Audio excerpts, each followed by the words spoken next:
Hi friends, வணக்கம். Welcome back to Tamilamudham. வணக்கம் நண்பர்களே. உங்க வீட்டுக்கு அடிக்கடி பூனை வருதா, இல்லைன்னா நீங்க நடந்து போகும்போது பூனை வந்து உங்க காலை சுத்தி சுத்தி வருதா? சே, என்னடா இது பூனை தொல்லை அப்படின்னு அதை விரட்டி விடுறீங்களா? தயவு செய்து இனிமே அப்படி செய்யாதீங்க. ஏன்னா பூனை நம்ம வீட்டுக்கு வர்றதுக்கும் நம்ம காலை சுத்துறதுக்கும் பின்னாடி மிகப்பெரிய ஆன்மீகம் மற்றும் ஜோதிட காரணங்கள் இருக்குங்க. அது என்ன அப்படின்னு இன்னைக்கு வீடியோல பார்க்கலாம். முதலாவதா, பூனை ஏன் அடிக்கடி உங்க வீட்டுக்கு வருது அப்படின்னா, ஆன்மீக ரீதியா பார்த்தா பூனைகளுக்கு நம்ம கண்ணுக்கு தெரியாத அதிர்வுகளையும் நெகட்டிவ் எனர்ஜியையும் உணர்ற சக்தி அதிகங்க. உங்க வீட்டுல ஏதோ ஒரு கெட்ட சக்தி அல்லது நெகட்டிவ் எனர்ஜி இருந்தா அதை தன்வசப்படுத்தி அழிக்கிறதுக்காகவே பூனை உங்க வீட்டுக்கு வருங்க.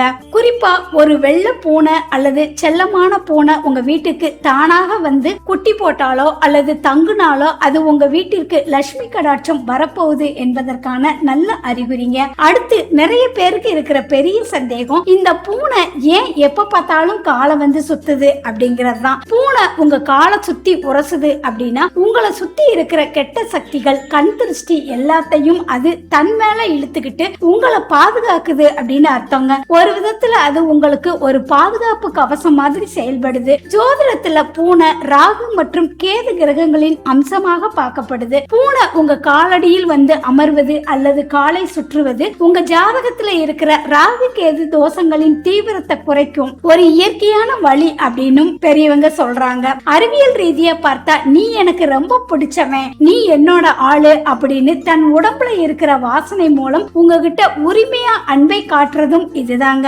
அதனால இனிமே உங்க காலை பூனை சுத்துச்சு அப்படின்னா அதை கண்டு பயப்படாதீங்க. தயவு செய்து அதை அடிக்கவோ விரட்டவோ செய்யாதீங்க. முடிஞ்சா அதுக்கு கொஞ்சம் பாலோ தண்ணீரோ அல்லது உணவோ வையுங்க. பிராணிகளுக்கு நாம செய்யற இந்த சிறிய உதவி நமக்கு பெரிய புண்ணியத்தையும் பித்தர்களின் ஆசையையும் தேடி தருங்க. இந்த தகவல் உங்களுக்கு பிடிச்சிருந்தா மறக்காம நம்ம சேனலை சப்ஸ்கிரைப் பண்ணிக்கோங்க. உங்க வீட்லயும் பூனை இப்படி பண்ணியிருக்கா அப்படின்னா மறக்காம கமெண்ட் பாக்ஸ்ல சொல்லுங்க. அடுத்த ஒரு அருமையான வீடியோல உங்களை சந்திக்கிறேன். நன்றி, வணக்கம்.